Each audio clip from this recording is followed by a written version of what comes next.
the best. And in my personal opinion, Halloween is like literally the best holiday. I don't know about you, Amanda.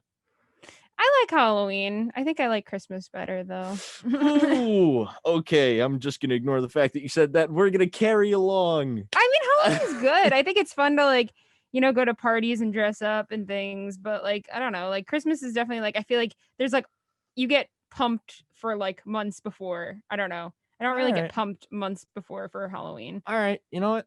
Fair enough. Wait, I'll wait, wait, allow wait, it. wait, wait. I have a question for you though. I was What's your having this question? debate with a group project I was doing over the weekend. Hocus Pocus or Nightmare Before Christmas? Nightmare Before Christmas.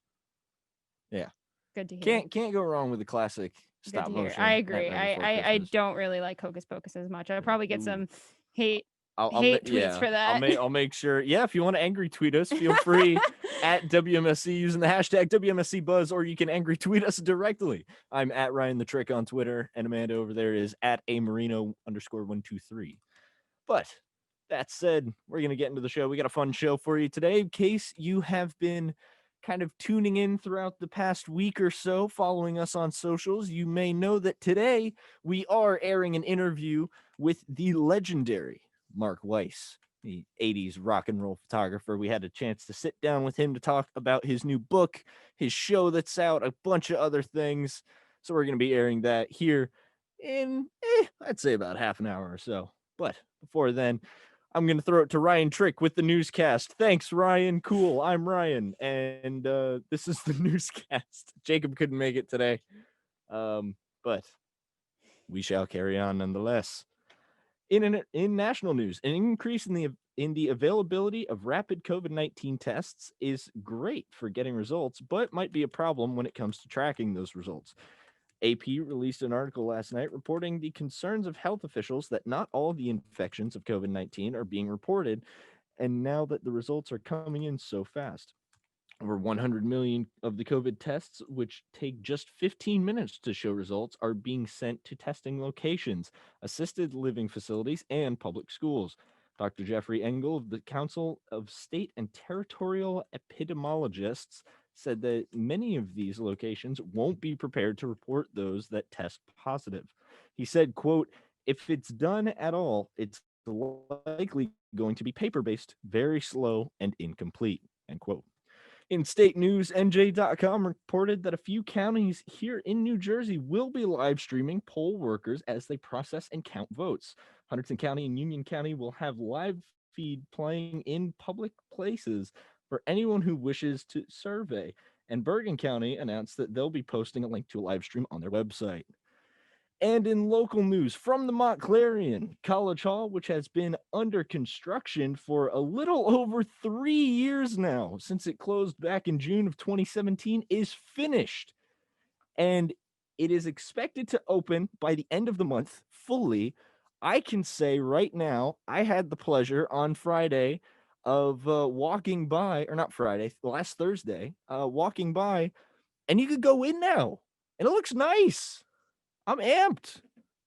Amanda, you are a transfer student, right? Yes. Yeah. So for those of you who don't know, who aren't necessarily familiar with the school, College Hall, man, they have been under construction for I don't know, Yeah, I think literally ever. we actually had this discussion, Ryan. Like, so when I was a freshman looking at colleges, I actually did look at Montclair. So I was here and I actually auditioned for the theater program then, and I did see College Hall under renovation, and I was like, "What is this?" And actually, you told me later that it really wasn't under renovation yet. It just It just happened to be looked always like like, garbage. Yeah, it looked yeah, like yeah, garbage and they were always fixing stuff. yeah. So they decided, you know what, we're going to completely renovate it. I remember, and I was telling Kaya this. I remember going into like the bowels of College Hall Mm. because that's where they had the digital labs for photography.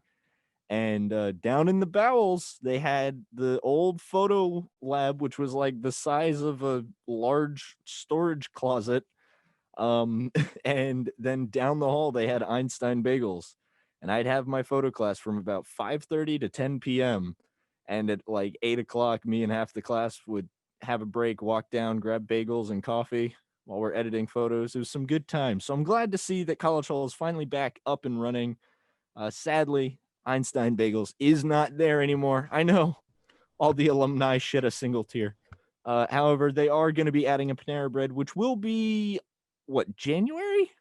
They said is going to open, Yes. which kind of stinks because I was really like craving some Panera, Yeah, I know. Me too. I like mean, a nice it's a coffee bummer. or something. It's a bummer. Be another place to get like a bagel Yeah. other than Dunkin'.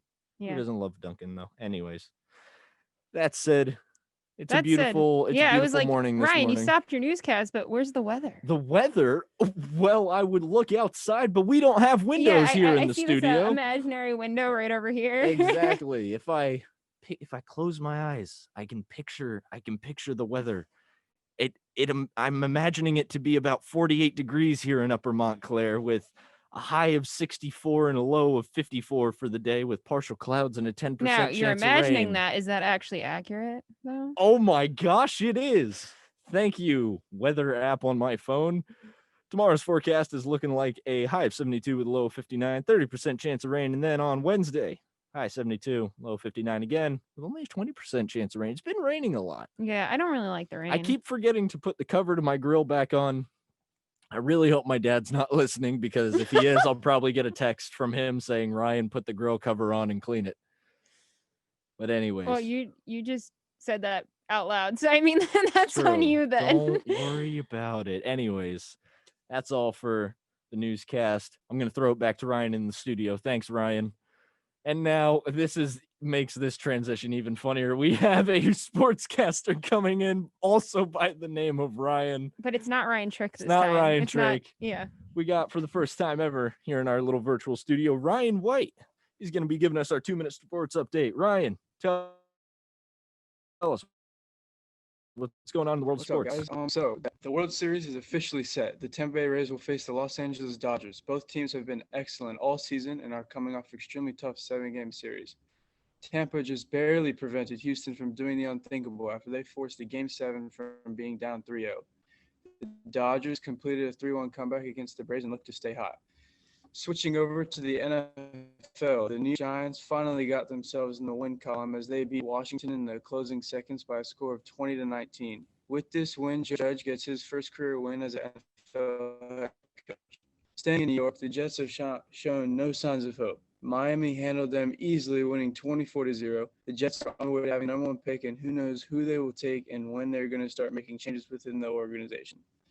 The Philadelphia Eagles continue to struggle. With the loss to Baltimore, who are a very tough team, they are now 1-4-1 on the season. All 4 teams in the NFC East are under 500 with the chance to win the division. Tom Brady and the Bucs beat Green Bay 38-10 and handed them their first loss of the season.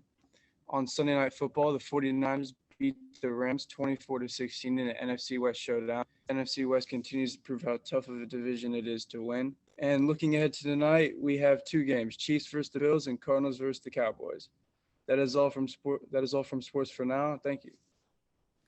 Thank you very much, Ryan, for the sportscast. And now we will be getting into the thick of the show. This is where the meat is. Yeah, this is the meat to I the think sandwich. because we are doing that interview today with Mark Wise, I thought it'd only be appropriate to do some music-oriented stories today. What do you say, Ryan? What? Sure. Yeah, I think I was touching on this a little bit before the show, but I really wanted to touch on it during the show. Actually, even before I do that, Ryan. Yes. Music. Music's very important, but you know what we do here at the radio station? What do we do here at the radio station? We play music. We do play music, but Amanda, we do so much more. We do. We talk into microphones. We produce PSAs and features and things. Yeah. We do all kinds of stuff. And you know what? I appreciate everybody here at the radio station. Me too. There's over 370 members that do this out of just the kindness of their hearts. Yeah, and they're not nobody's getting paid to be here. Nobody gets paid to be here. We do it because we love it. And I appreciate them. Amanda, I really wish there was a way that I could show my appreciation for the people here at WMSC. Well, Ryan, yes, there is a way. There's a way? There is a way. Tell me, Amanda. This is officially become the dumbest joke. I think Um, yeah. Well, we the joke has run its course. There is a way, if you are like me or Amanda, who appreciates the heck out of everybody here Especially at the college station, radio in or general. yeah, just college radio in general.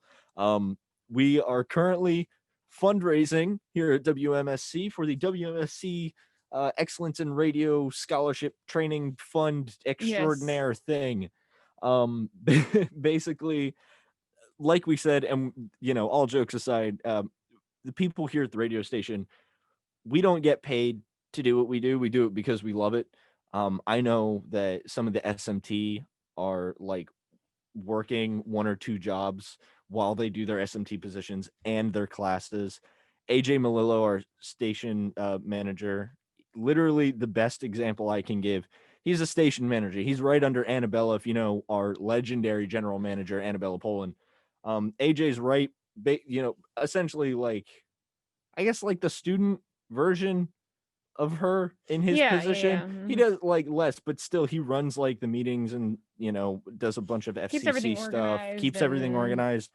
And he literally ran a general meeting from like his part-time job at an ice cream shop. Yeah, everybody here is very dedicated, and really you're just doing this because they want to improve the radio station, but also improve themselves with college radio.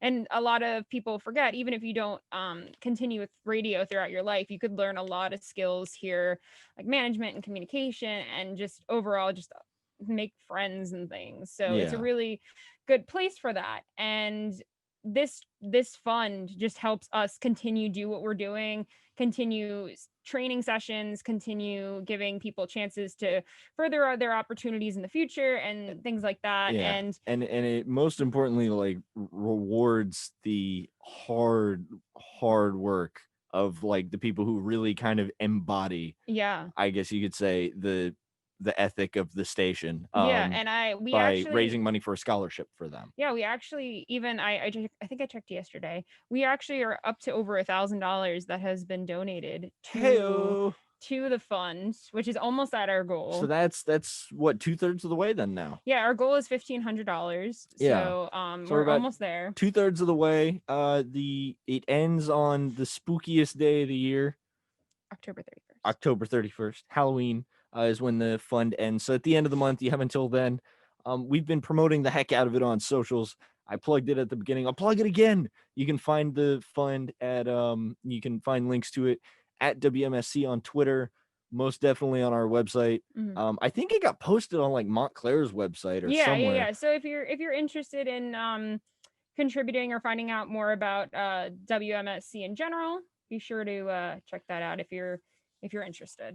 Exactly.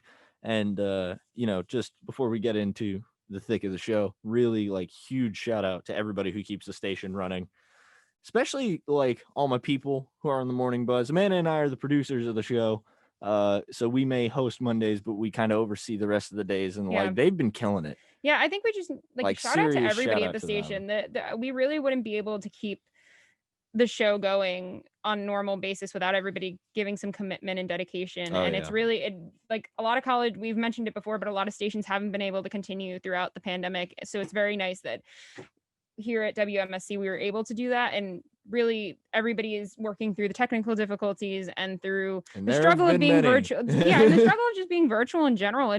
It's hard to sit in front of your computer for like 12 hours at a time doing Zoom sessions and even then doing classwork. So really just appreciate the dedication of everybody at the station, and dedication to you listeners and viewers on Facebook and YouTube and listening on 90.3 or iHeart, because we really appreciate you guys tuning in.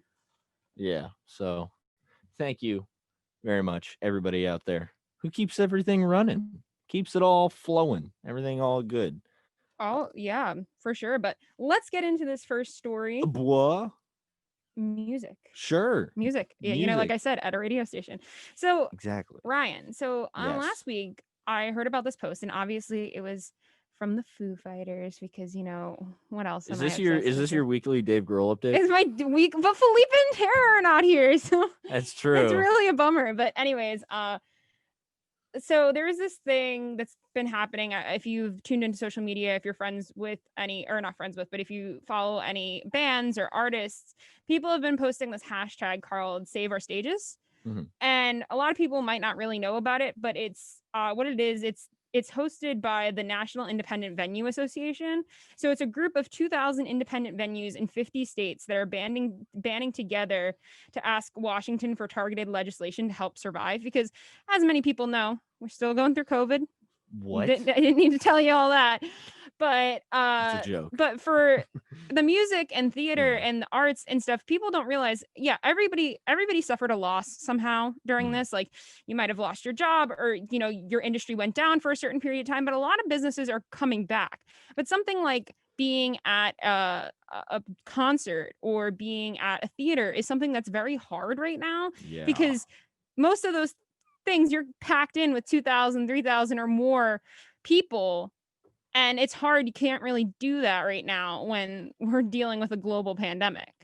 So unfortunately, we are kind of suffering a little bit right now Yeah, with that. definitely. So they're really reaching out to try to get like money towards them and such, and really trying to raise money to help them stay open, because a lot of these venues unfortunately are either going to have to close or are not going to have significant funding coming towards them anytime soon, because again, no bands or artists are touring, no comedians are touring, like things like that. Like nothing is happening right now because nobody could be in tight spaces like that.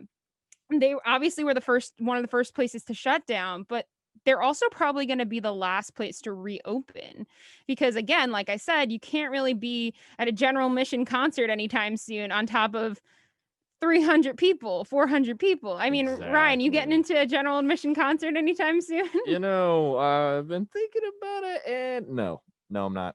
And the thing is, these venues aren't making money unless they have acts coming through, because that's how they make their money, is the ticket sales. Yeah.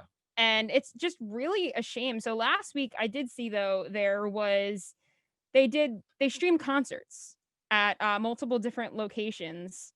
One of them prominently being the Troubadour, which is in LA. Yep. Which where the Foo Fighters performed. They performed a live stream. And it was really cool because there's been all these artists. There's Foo Fighters. I know Miley Cyrus did a set somewhere.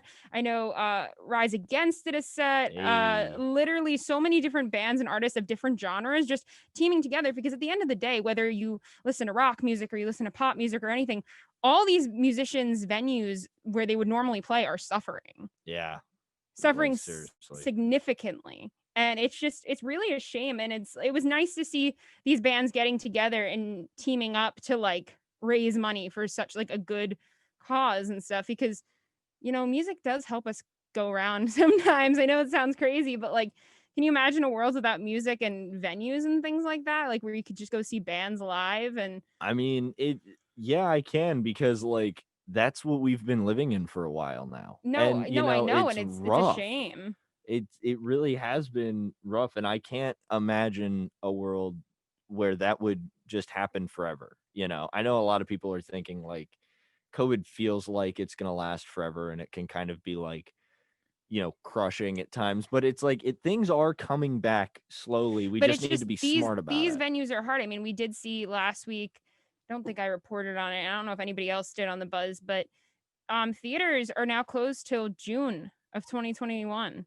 Which That's is crazy to over a me. year that the theater industry will be closed, Broadway, and they're suffering as is. And to think they're in the same boat basically as musicians, and it's really rough. It's Yeah. really rough because there's nothing they could really do about it. It's not like a lot of people are like, we've talked about, are streaming and doing things like that, but there's only so much you could do. And it's just a shame. And even we've talked about streaming, and even, streaming has been like people are cracking down on streaming, yeah, and not to it's a name any shame. names, hashtag the Zuck, but like, you know, streams on Facebook are now like you can't stream. Artists are having trouble streaming on their concerts on Facebook, and we've had this whole discussion before. What a lot of people don't understand is, yeah, musicians play music as a living. Yeah, They and I do it to mean, make money, but they it, do it as an outlet too. I I like reading about all this stuff on their website, the saveourstages.com. They're saying, like, Rolling Stone reported like a few months back that Lady Gaga, Dave Grohl, and Billie Eilish are amongst 600 artists asking Congress to save indie venues and things like that. And I know people are like, oh, it's just a venue. Like, what's the big deal? Like, but it's like, if one venue starts to go, a lot of them will start to go, Yeah. even you just going out on a Saturday night with friends to just listen to music. Those are the venues that are going. And that's what's scary. So I think, I don't know. The smaller ones are really being impacted. I mean, obviously we've been seeing over the course of the pandemic, small business just in general has been slammed. I know Yeah, there are for places sure. in my town that have gotten shut down. I've been doing Grubhub around Morristown, and I usually, if I get there and I'm kind of like waiting on an order, to like start the day, I'll just sit in like this one parking lot. And throughout the course of the pandemic, I'd always go to this one parking lot of like this little outdoor mall outlet thing. And like I just saw, it was so weird, like a time lapse, just every couple of weeks another store in that outlet would just shut down. And I think what's sad, and a lot of people I know will probably take to social media and be like, well, people like, Dave Grohl and all these people have money. Why can't they do anything about it? But also, it's not just about them helping. It's also about the fact that there's a lot of people that it takes to put on a show. So many people. It's not just the single band that does it.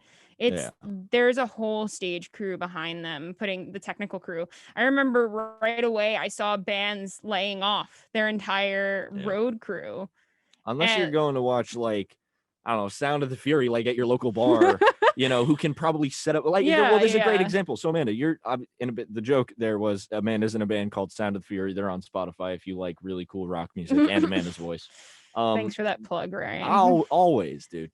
But so I guess as an example, so say you guys go to like a bar to play a show, right? Yeah. Do you have like a whole like road stage crew, or are you guys No. like packing your stuff into a van and We're driving literally driving. Like, I bring some of my equipment. Like, I bring a PA system with me. I bring a bass amp with me. I bring my microphone and stuff. And then my drummer and bass player bring like another PA to hook up with other speakers. We bring the drum kit. We bring everything. Like, it's a whole thing. And I mean, sometimes we might have a friend that helps out, but like we're not hiring like 50 plus people to go on the road with us to like exactly. Yeah. So you guys are basically able to pack your band into a couple of cars, and drive to a bar and set up yourself. Yeah, exactly. That's and so at like a small bar stage that you do like karaoke nights with, on like a Friday night. People really lack the fact that there's roadies that need to get paid, There's and not a technical tech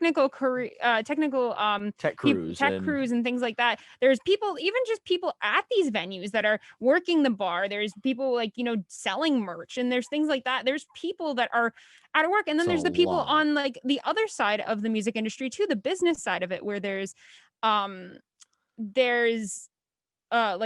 the management teams and the marketing teams. And like, they could still do so much right now, but most of their work needs to be done when the band is on tour and things like that. And if the band is not on tour, it's a struggle. So there's so many more people than people think out of work and are struggling. So it's not just like we have to protect the venue. We have to protect all these other people that have their jobs on the line. Yeah, the whole live industry really just like went down the toilet. I know a lot of people are like, I was talking to a theater worker, and I know it's a little different because it's theatrical, but I was talking to her and she was saying she works at a regional theater in New Jersey. And she said to me, she is like, I mean, we've been very lucky because at our theater, like nobody got laid off, and because they're really trying to protect everybody that works here.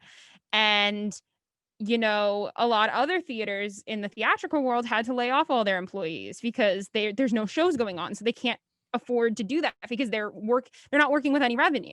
Yeah. So it's the same thing in the music world as well, that if they're not getting any revenue, a lot of these people are suddenly becoming jobless. Yeah.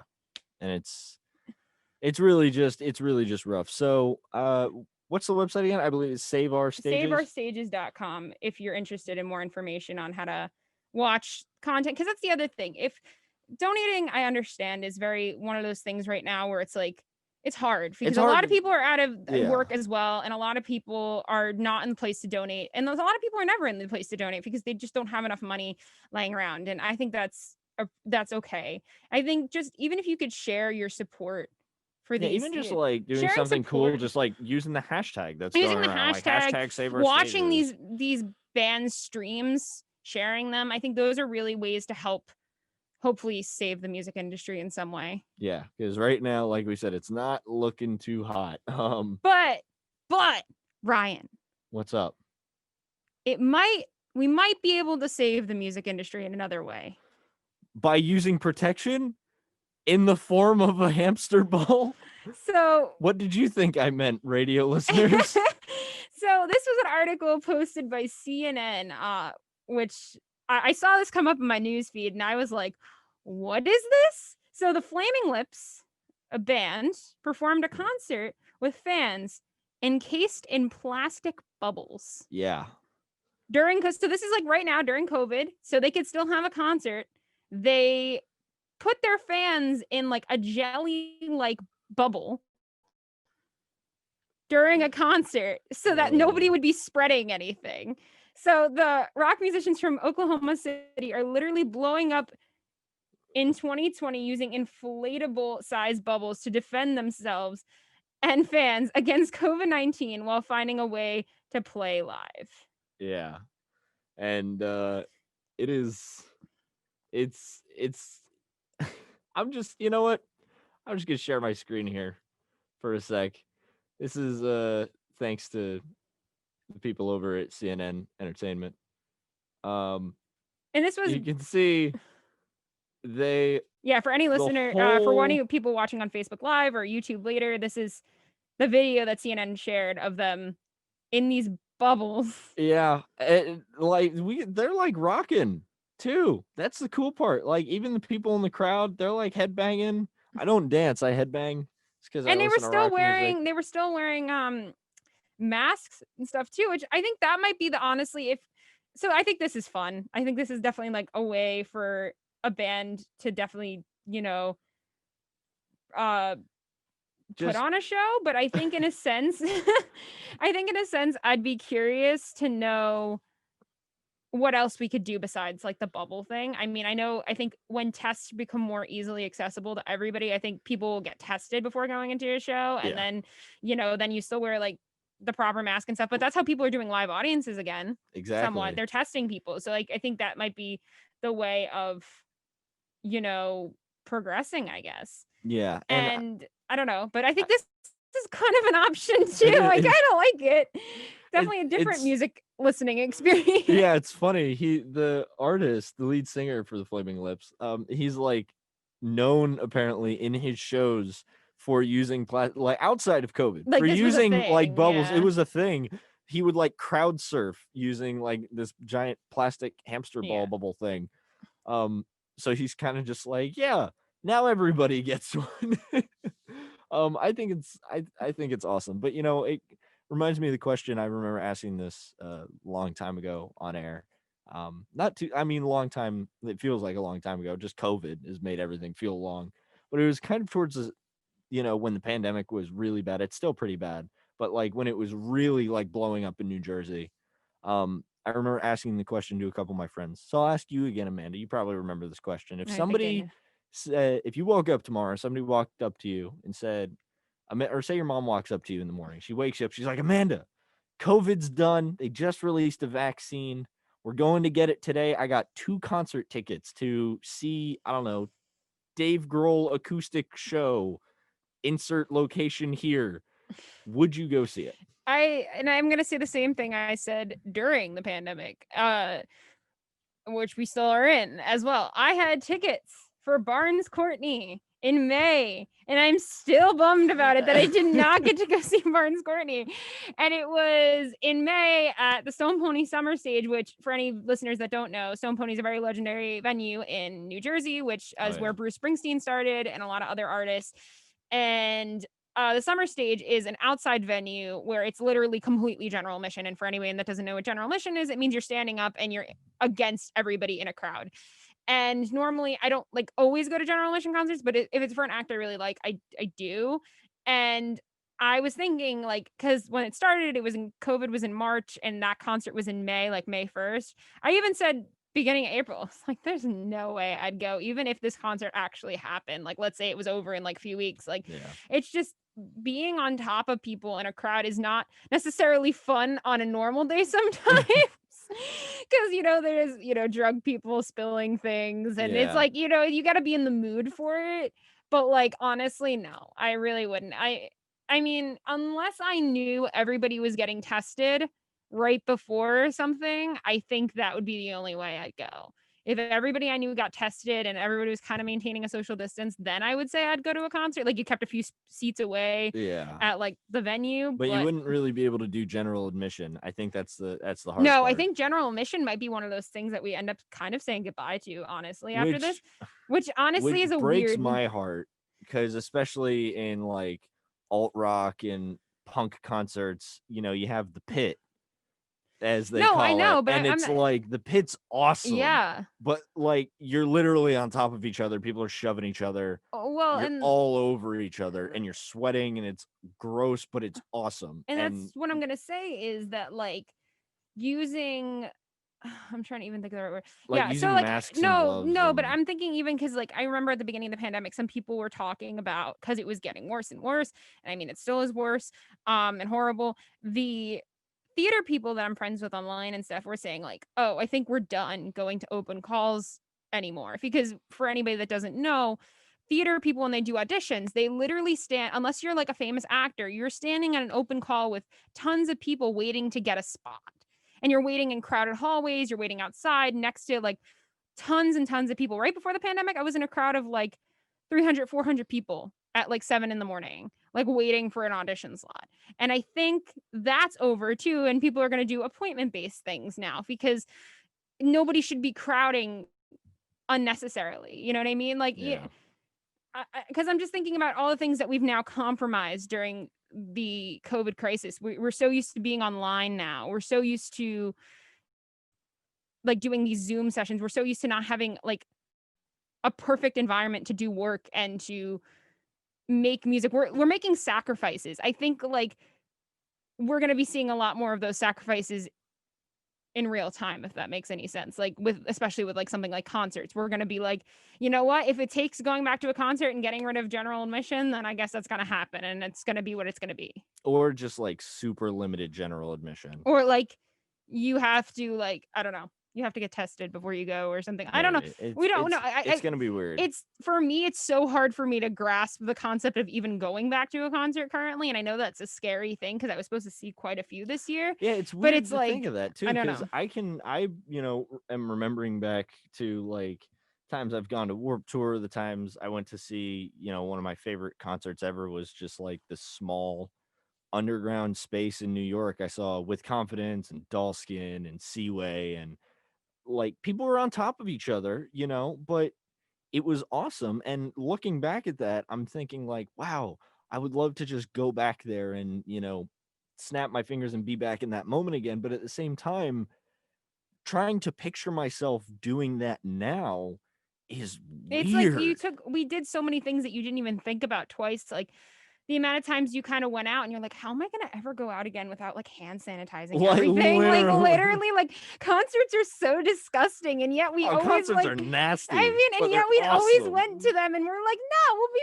fine. We won't be sick, whatever. And now it's like, and you get, and Yeah. if you go to a concert and you get sick, you're like, whatever, I have a cold, it's like over in a day. But now I think it's this weird thing in the back of people's minds where it's like, listen, if you told me in 6 months, showed me a newspaper from the future, COVID was completely gone from the world, like completely, it'd be hard to like, I think people would still be wigged out about stuff like this because no, I think COVID it's has definitely been more of affected. a I mean, like, psychological think about thing, even I just think. like there's things that are opening back up that are technically safe. You can go to an amusement park right now. And As much if as I you would couldn't not, see Amanda because you're listening, she used air quotes there. I over mean, things safe. are opening and sets are happening again. Some music venues are providing some kind of music. Things are coming back.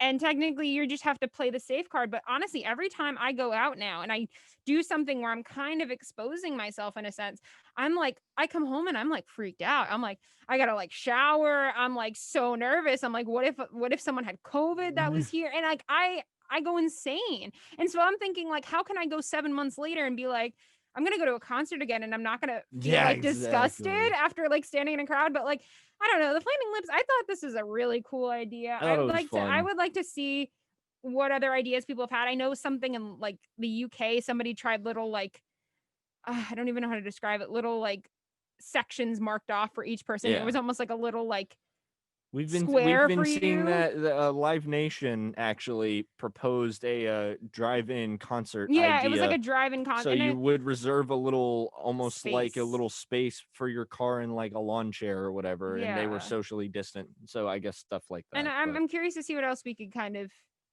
do in the future with this kind of stuff. Maybe a lot more live streaming of concerts, like we're seeing with the Save Our Stages and stuff. People are like live streaming from an empty venue or something.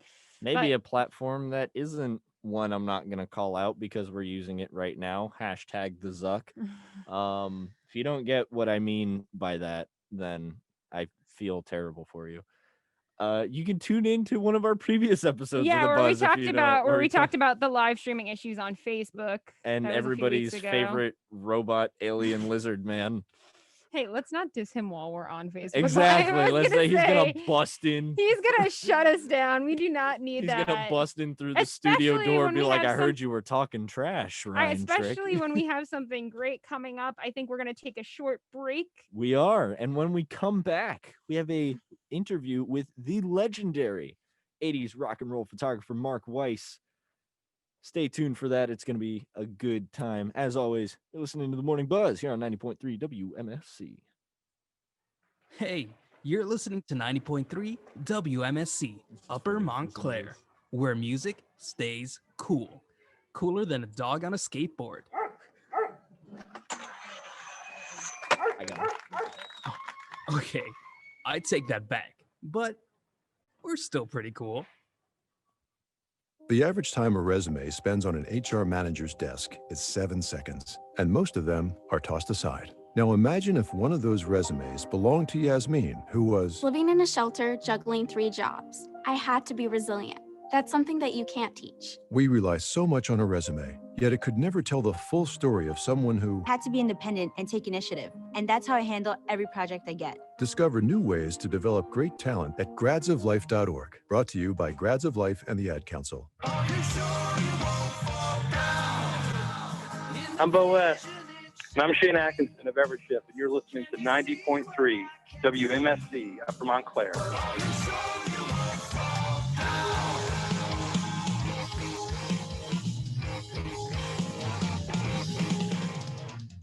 Cyber attacks, nuclear war, security dilemmas. It's the stuff of the biggest blockbusters Hollywood has to offer.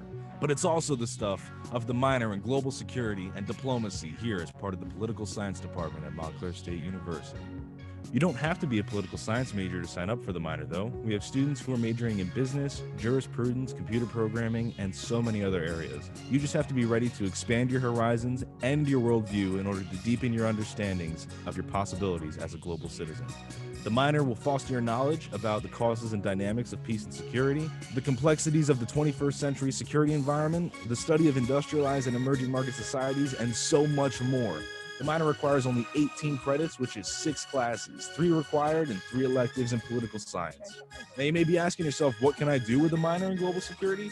You can go into the corporate world, foreign service, work for international organizations like the UN, think tanks, you could do nonprofits, you could do anything with this minor. This minor will help you maximize your employment opportunities in the fields of diplomacy, security, human rights, international law, trade policy, and so much more. If you have any questions, email Professor Toro Carnivali at the Political Science and Law Department. You can drop by his office in Dixon 204, or you can get more information by checking out the political science page on www.montclair.edu. You're listening to WMSC Upper Montclair. I'm Ryan Trick, joined by Amanda Marino, and we have a very special guest here in our virtual studio today, American rock music photographer Mark Weiss. Known for capturing the aesthetic of the 1980s rock scene, Mark has photographed some of rock and roll's most iconic faces. From Van Halen and Bon Jovi to Aerosmith and Metallica, now Mark has compiled some of his best work to create his new book, The Decade That Rocked. And he's here today to talk with us. Mark, welcome. I am here in the flesh. Thanks for having me, Amanda and Ryan. Thanks for coming on. I guess just to start us off, for those of you, or for those who are listening who haven't had the chance to see your work, can you tell us a little bit about your book? And I mean, how it was looking back and compiling, what, 10 years worth of rock and roll photography? Yeah, it's pretty much my portfolio from 1980 to 1990 with a little bit of introduction on where I came from, how I got to become a music photographer and kind of, emerged to, be, one of the top guys in the 80s, doing album covers, touring with rock bands and all that kind of thing. So it's pretty much, it's a timeline to mine and a lot of other rock and metal fans out there. So we kind of share the same thing, the love of music and love of photography and the stories behind them, which my photography kind of weaves through that decade, seeing, the visual imagery change, actually, each year you can see, when everyone started, glamming up a little bit, then a lot, and then they started toning down a little bit, like when Guns N' Roses came out. So it's, it's a visual timeline of what that decade and that genre of music kind of, That's awesome. And I know you two are a Jersey guy. So how does it feel having your exhibit currently out in Monmouth? I believe that's going through November 1st, right? Yeah, it's great. Mount Museum, it's awesome. It's just like, it was supposed to come out June 2nd when the release of my book came out. But because of the pandemic, everything got shut down, and then it took a couple months before we could start it up again. And so I kind of had, instead of a week to set up, I had like the summer to set up. So it was overwhelming to put it in there in a week because I really didn't have it too planned out. And then when I had more, I would have made it happen, but the way it ended up was just perfect. I had time to go in. I'm only 15 minutes away. I live in Rumson, and I would just go there, bring some things up, and then I'd find some things in the garage, like the Slippery When Wet T-shirt that the girl wore on the cover that never happened. So that's on display there. I have my tour jackets, my gold records, my photo passes, my laminates, my first portfolio, and to top it off, I have me there who watches the shop at night when I'm not there. I have a dummy, I have a mannequin that has my original Haunted Mansion jacket when I used to scare people when I was 17 years old at Old Greenwich, New Jersey. So that jacket's there, and my camera that I got from Mowing a Lawn when I was 12 years old in Matawan and Lake Ridge, New Jersey. So that's awesome. On display, and my Aerosmith shirt that I have in our photo. So it's all tied in. I have my dark room set up, how I had it set up in back of my parents' garage in Lake Ridge. And then I have a recreation of the Slippery When Wet album cover now with the bag, the hefty bag, and the actual plexiglass that I shot Angela, where it had the girl on, which they use for other things, like the tour book, and I've seen it on T-shirts and things like that. Definitely. So with this show and the book both coming out now, was the book something that, I mean, obviously I'm assuming you've been looking forward to putting out, but how long have you been thinking about, like, what, maybe I'll put together this compilation of my work? 30 years.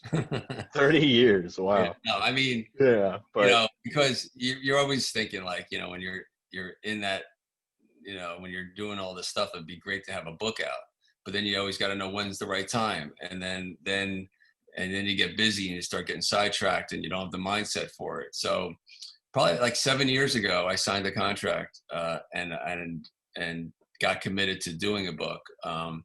And it took a turn of the nature of the book. It was going to be just a really quick photo book of like bands that I shot with the really high hair. It was like a hair band kind of book. I thought it would be an easy book to do, and it would have been. It would have been only a couple hundred pages, and wouldn't have been like a narrative or anything like that. It would be just a fun book. But then I thought that I really didn't want my first book to be about that. I wanted it to be a narrative about my life and about the stories that kind of,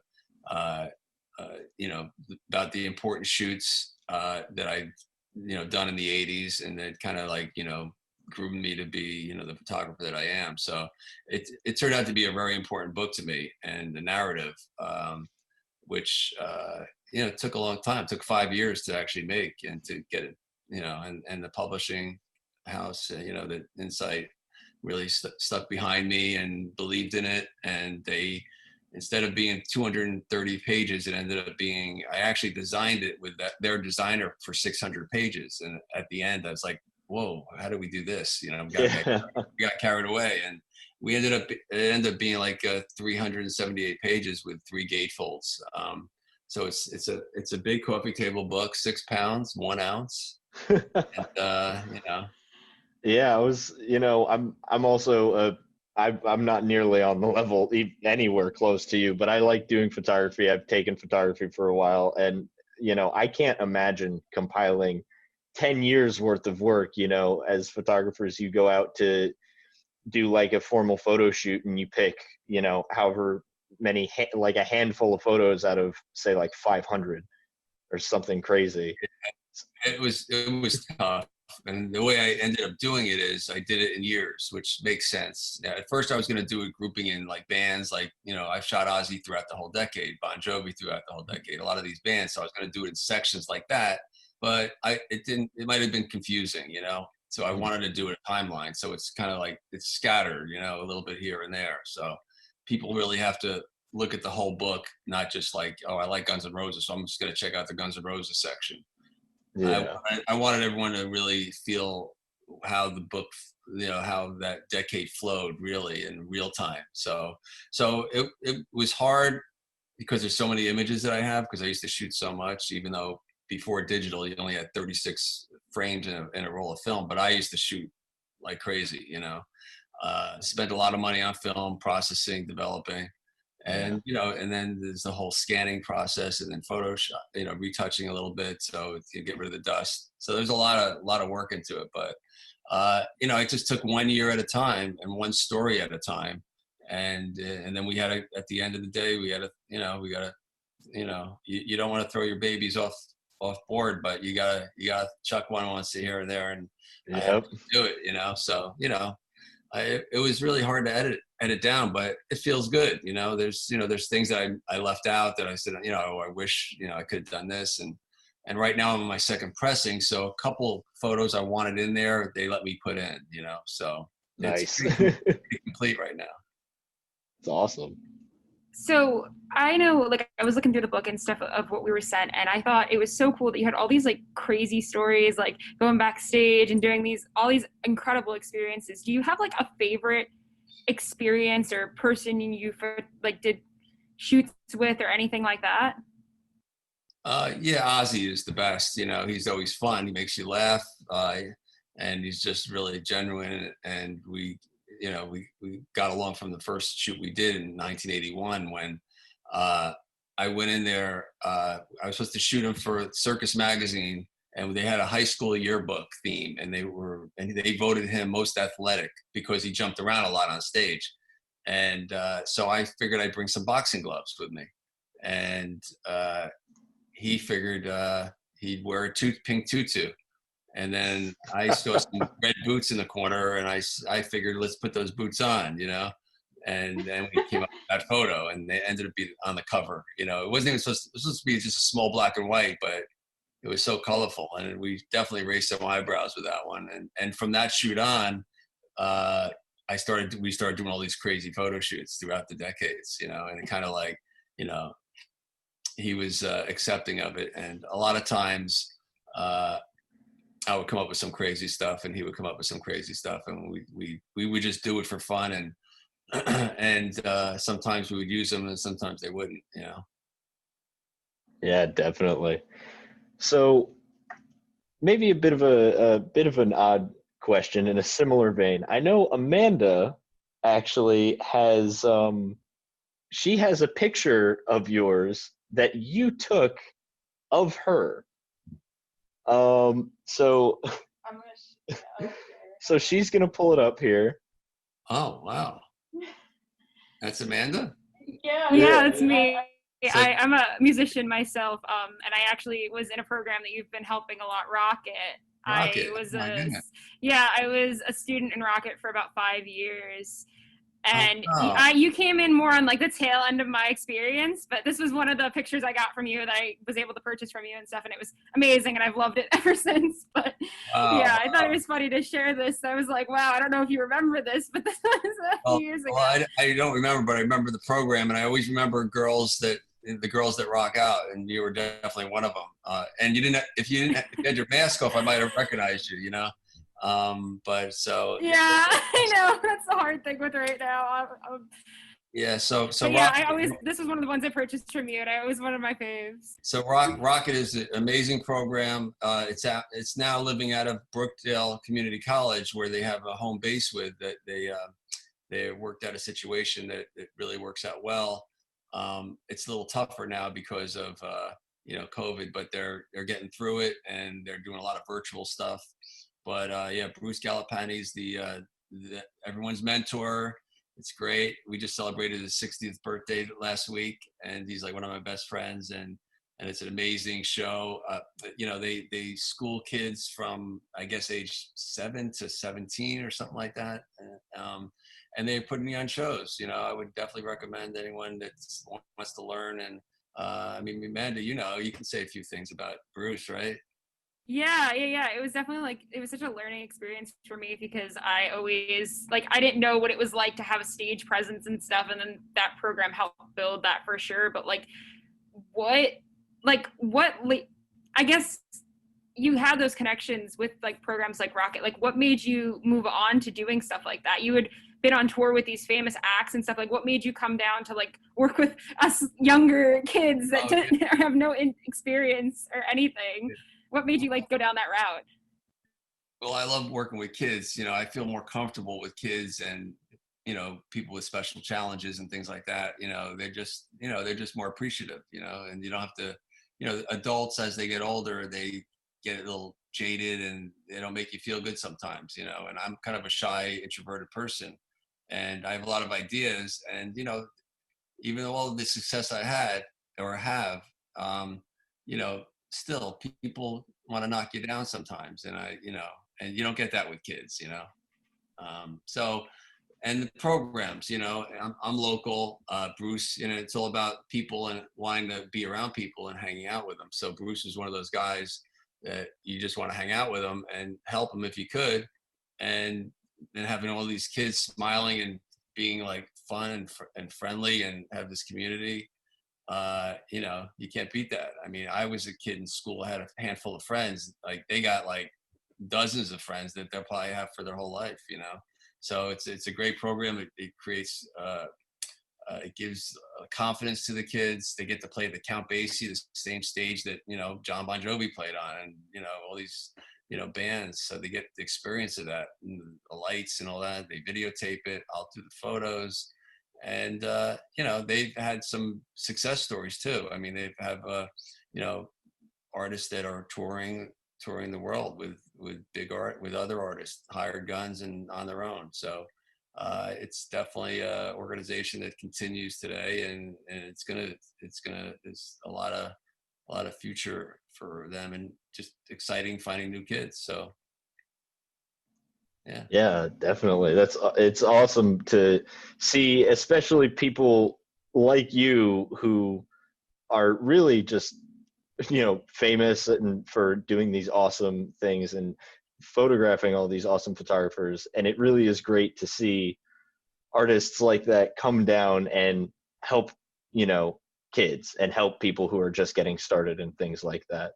Because I think, I'm sure from firsthand experience, some artists are not necessarily, whether they be music artists or photography artists, are a bit nicer, on stage than they might be backstage to people. Yeah, and I'm the least famous person that is helping them. They have Carmen Appice, they have Little Steven, they have Eddie Brigatti from the Rascals. I mean, they have a string of people that are on the board and just help out. So I'm just a photographer. I wouldn't say so like that. I wouldn't put yourself like that, because I remember like even having you come to our rehearsals when I was in Rocket, like, and having like the pictures be hanging on the wall. I was like, wow, this guy's the real deal. I feel so like honored to be in his presence. So I don't know. So I wouldn't put yourself down that way. I think I don't put I love myself your down. work. I put myself on, I'm on the same. I mean, even the celebrities and rock stars, you know, everyone's a person. You know, it's they, you know, they got a little more, you know, success. You know, I guess people put people on a little bit of a pedestal, which isn't a bad thing. I mean, it feels good to be, you know, wanted and all that. But you know, really, we're all the same at the end of the day. And you know, I think not a lot of people realize too that, you know, people who, especially photographers who kind of start off doing work, they don't start off necessarily by, you know, doing private shoots with, you know, all these crazy famous bands. In your book, actually, you talk about how you first started doing photography.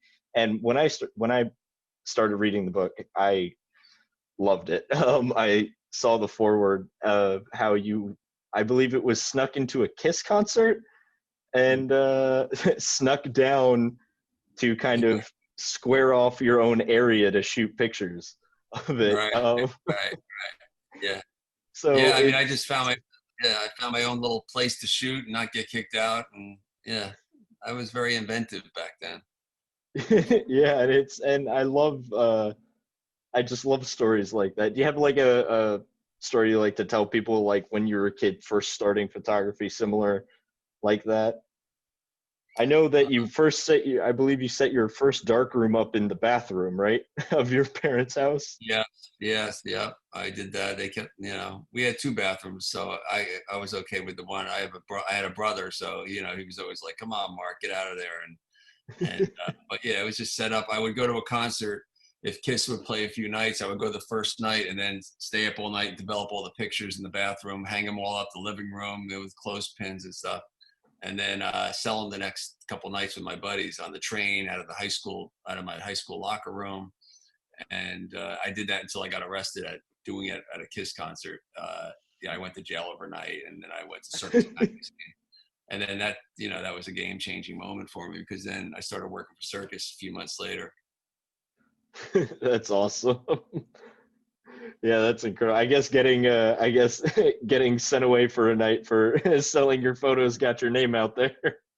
Yeah, I mean, you know, it made me think, what do I want to do next? And so I went home and I subscribed to the magazine, and I opened it up and it said, "Oh, New York." It's like, let me go to the office. I just went there, and it was good timing. The secretary took a liking to me, and then I waited a few hours until they were off deadline, and they came out to the office to where I was sitting, talked to me for a little bit. I guess they were kind of screening me, the art director.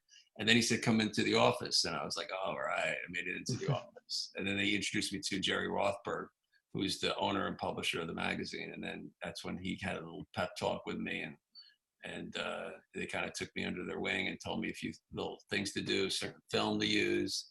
And then I came back a few months later with a bunch of photos I shot at Giant Stadium of Aerosmith and Ted Nugent, and they ran a centerfold to Steven Tyler. And then it just snowballed from there. That's awesome. Well, thank you so much for coming in and talking to us. So just real quick before we wrap, again, can you tell people where they can find the book and where they can find more of your work? Yeah, you just go to thedecadethatrocked.com and everything's there. I got like a YouTube channel, my Facebook, my social, interviews, people talking about me, talking about the book, talking about themselves, you know, all these, there's so much content on there. Interviews that what we're doing, I'll probably throw up there in the news section. So it's pretty much, you know, check it out there. I also have a skateboard line coming out from some of my 80s photographs. That's awesome. On it, and Don Dokken and some other people. And then a shirt line that's going to be like a high-end shirt line that will end up in like Bloomingdale's and things like that. So I'm, you know, just branding the decade that rocked and keeping it alive for generations to come. That's fantastic. And your show is at Monmouth Museum I believe through November 1st, right? Yeah. Fantastic. I know I'm going to be going to check that out as soon as I possibly can. I was going to check it out this last weekend. So Yeah. I'm excited to. I'm there on Fridays. I do a book signings like from 2 to 5 every Friday. Well, hopefully I'll see you there then. Well, thank you. Thank you so much again for coming in and talking with us, Mark. All right. You are listening to 90.3 WMSC, Upper Montclair, New Jersey.